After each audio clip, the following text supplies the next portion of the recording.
Assalamualaikum warahmatullahi wabarakatuh. Perkenalkan, kami dari kelompok 4 Sistem Informasi Manajemen. Di sini kami akan mempresentasikan materi yang berjudul pengembangan sistem dengan anggota kelompok kami, yaitu sebagai berikut. Yang pertama, Alvina Rahmawati, NIM 2019-11245. Kedua, Malikatul Hidayah, NIM 2019-11252. Ketiga, Vintania Melani Wijaya, 2019-11255. Keempat, Nadia Taufika Ramadhania, NIM 2019-11265. Kelima, Yuyun Ulfa Dwi Safitri, 2019-11266. Terakhir, saya sendiri, Risma Zuliayaya, NIM 2019-11286.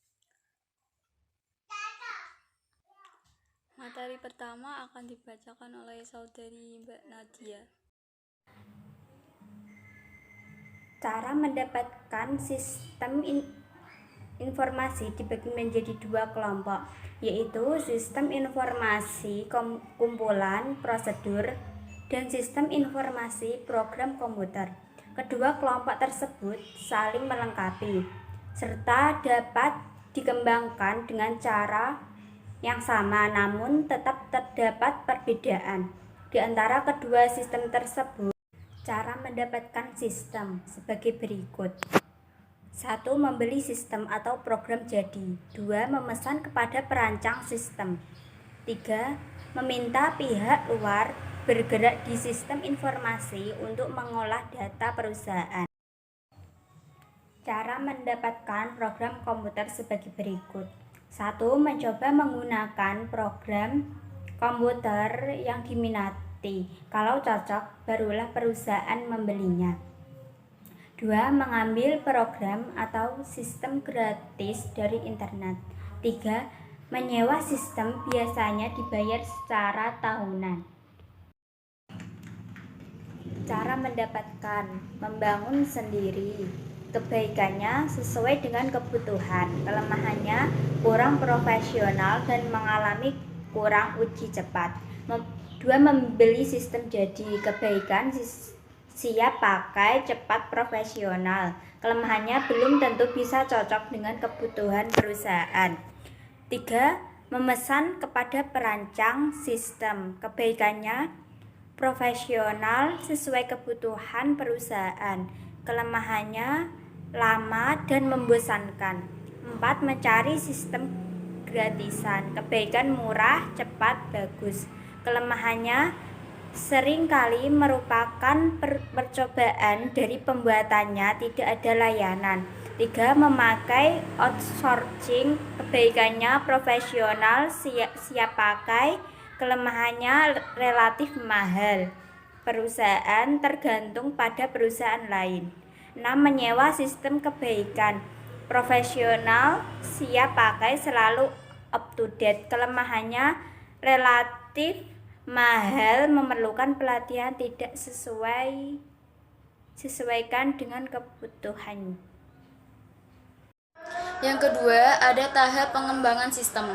Hampir banyak perusahaan yang mengembangkan sistem informasi yang diperlukan itu bergerak sendiri. Perusahaan ketika memutuskan untuk mengembangkan sistemnya sendiri, maka ada dua cara. Yang pertama, cara konvensional, dan yang kedua ada cara yang cepat. Ada dua cara, yaitu cara konvensional dan cara cepat. Cara konvensional atau DLC, langkah-langkah pada sistem ini ada 4, yaitu analisis, desain, implementasi, dan operasi atau maintenance. Yang kedua, cara cepat atau disebut RAD. Langkah-langkah pada sistem ini ada 3, yaitu yang pertama ada prototype, yang kedua ada pengembangan oleh pemakai akhir, dan yang ketiga ada berbantuan chat. Yang ketiga, perencanaan sistem informasi strategik. Arsitektur teknologi memiliki komponen sebagai berikut ini. Yang pertama, platform teknologi. Yang kedua, sumber daya data. Yang ketiga, portofolio aplikasi. Yang keempat, organisasi teknologi informasi.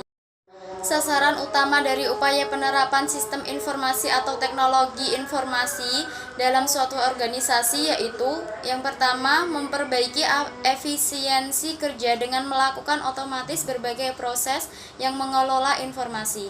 Yang kedua, meningkatkan keefektifan manajemen dengan memuaskan kebutuhan informasi guna pengambilan keputusan. Dan yang ketiga, memperbaiki daya saing untuk meningkatkan keunggulan kompetitif organisasi dengan merubah gaya dan cara berbisnis. Tujuan utama perencanaan strategi informasi adalah mempersiapkan rencana bagi pengelolaan, analisis, perancangan, dan pengembangan sistem berbasis komputer.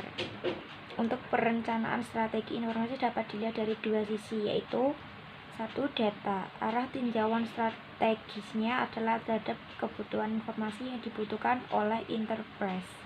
2. Aktivitas. Arah tinjauan strategisnya adalah dalam hal pemanfaatan teknologi untuk peningkatan kinerja enterprise. Selanjutnya, manfaat proses perencanaan. Yang umum dicapai dalam proses perencanaan adalah 1. Penyelarasan sistem informasi atau teknologi informasi dengan bisnis. 2. Competitive advantage melalui sistem informasi atau teknologi informasi dengan mengeksploitasi opportunity dan melawan ancaman dari faktor eksternal dengan menggunakan kekuatan organisasi. 3. Membangun fondasi yang rasional dan fleksibel untuk kedepannya. 4. Membaiknya anggaran dan penggunaan sumber daya dan kemampuan untuk mengembangkan kasus cost atau benefit untuk jangka panjang atau pembangunan infrastruktur. Faktor keberhasilan information strategic planning. Faktor yang bisa dianggap penting untuk kesuksesannya. 1. Menggunakan orang yang terbaik dari bisnis. Fungsi sistem informasi dan penasehat eksternal mereka memberikan pengetahuan tak ternilai mengenai industri dan bisnis, hubungannya dengan sistem informasi atau teknologi informasi. 2. Mendapatkan antusiasme, komitmen, dan keterlibatan manajemen tingkat atas. 3. Mendapatkan pemahaman mendalam atas bisnis internal dan eksternal dan lingkungan sistem informasi atau teknologi informasi. 4. Menetapkan tujuan yang konsisten dengan pengalaman dan kedewasaan. 5. Meyakinkan bahwa bisnis meyakini rekomendasinya sendiri. Selanjutnya yang keempat ada faktor keberhasilan kritis atau critical success factor. Secara umum CSV atau critical success factor didefinisikan sebagai jumlah area yang terbatas di mana jika hasilnya memuaskan dapat menjamin kinerja yang sukses. Adapun literatur ditawarkan oleh CSV antara lain komunikasi dan kerjasama antar departemen, manajemen proyek, pelatihan pengguna akhir, juara proyek, dan dukungan manajemen puncak. Adapun contoh dari critical success factor yaitu seperti tabel berikut. Yang pertama ada penjualan listrik berdasarkan kriteria warna, kemasan, iklan, taman penjualan, dan penjual. Sedangkan untuk penjualan mobil berdasarkan warna, bentuk, fungsi, daya muat, dan harga. Dan untuk penyusunan sistem yaitu keterlibatan pemakai, waktu penyusunan, dan jenis pekerjaan. Yang terakhir program komputer yaitu kemudahan pemakai, logis atau mudah diikuti dan mengurangi. Faktor-faktor kesuksesan penerapan sistem informasi meliputi perencanaan yang matang, dukungan dari manajemen eksekutif, harapan perusahaan yang nyata, penggunaan kebutuhan perusahaan yang jelas, keterlibatan pemakai akhir atau end user. Selain itu juga terdapat beberapa kegagalan dalam penerapan sistem informasi antara lain yaitu yang pertama ada kurangnya dukungan dari pihak manajemen atau eksekutif. Dalam pembuatan sebuah proyek sistem informasi dibutuhkan persetujuan dari berbagai level manajemen yang nantinya akan dipersepsikan secara positif oleh para staf, pelayanan teknis, dan para user sistem informasi. Yang kedua yaitu perencanaan yang kurang memadai, di mana dengan perencanaan yang matang diharapkan dapat mengembangkan sistem informasi yang telah dibuat sesuai dengan arahan dan tujuan yang dapat memajukan tujuan. Ketiga ada inkompetensi secara teknologi, di mana di dalam kesuksesan pengembangan sistem informasi tidak dapat bergantung pada teknologi secara saja, melainkan juga sumber daya manusia sebagai perancang dan penggunanya. Oleh karena itu diperlukan sosialisasi yang jelas kepada para karyawan guna penyesuaian terhadap sistem informasi yang baru agar tercapai tujuan dari perusahaan. Yang keempat ada komunikasi antar pengguna dan perancang sistem informasi, di mana hal tersebut diperlukan konsultasi agar tidak terjadi kesenjangan antara user dan perancang sistem informasi, di mana sering terjadi akibat perbedaan kepentingan, prioritas, dan latar. 5. Ada tingkat kompleksitas dan resiko. Ada beberapa kecenderungan penyebab gagal pengembangan sebuah proyek sistem informasi, dikarenakan resiko yang tinggi daripada sistem yang lainnya. Adapun beberapa faktor yang mempengaruhi hal tersebut, yaitu antara lain: 1. Ada waktu yang telah diperkirakan terlampaui. Yang kedua, besarnya biaya yang melebihi anggaran. Yang ketiga, gagalnya manfaat yang diperkirakan di bawah. Yang keempat, kelemahan teknis kinerja di bawah tingkat yang sudah diperkirakan. Cara mengevaluasi sistem. Sistem baru maupun sistem lama perlu dilakukan evaluasi secara berkala guna menentukan apakah sistem tersebut masih bisa berfungsi dan layak untuk digunakan. Jika dirasa sudah tidak dapat memenuhi kebutuhan pemakaiannya, maka perlu diganti dengan sistem yang baru. Dalam sistem informasi terdapat banyak komponen, sehingga manajemen perlu mengevaluasi dan menentukan apa saja komponen yang perlu dievaluasi. Misalnya, sebuah sistem dievaluasi perangkat, komputernya saja, dokumen atau prosedurnya. Perencanaan sistem bisnis (BSI). Business System Planning merupakan pendekatan terstruktur guna mengembangkan sistem informasi jangka menengah maupun jangka panjang. Salah satu yang banyak dilakukan dalam perusahaan dengan merencanakan sistem secara top-down, kemudian menerapkannya dengan metode bottom-up secara bertahap. Perencanaan top-down diperlukan menentukan misi dan tujuan perusahaan dan dilakukan oleh para manajemen puncak. Sedangkan penerapan bottom-up perlu untuk menerapkan sistem dengan melibatkan para pemakai atau user dan perancang sistem.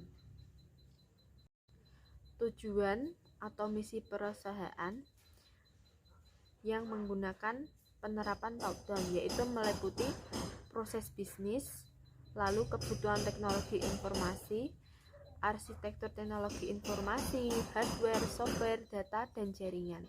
Sedangkan penerapan bottom-up meliputi aplikasi bisnis, layanan teknologi informasi, arsitektur teknologi informasi, hardware, software, dan data jaringan. Sekian presentasi dari kelompok kami. Apabila ada salah kata, kami meminta maaf. Terima kasih. Assalamualaikum warahmatullahi wabarakatuh.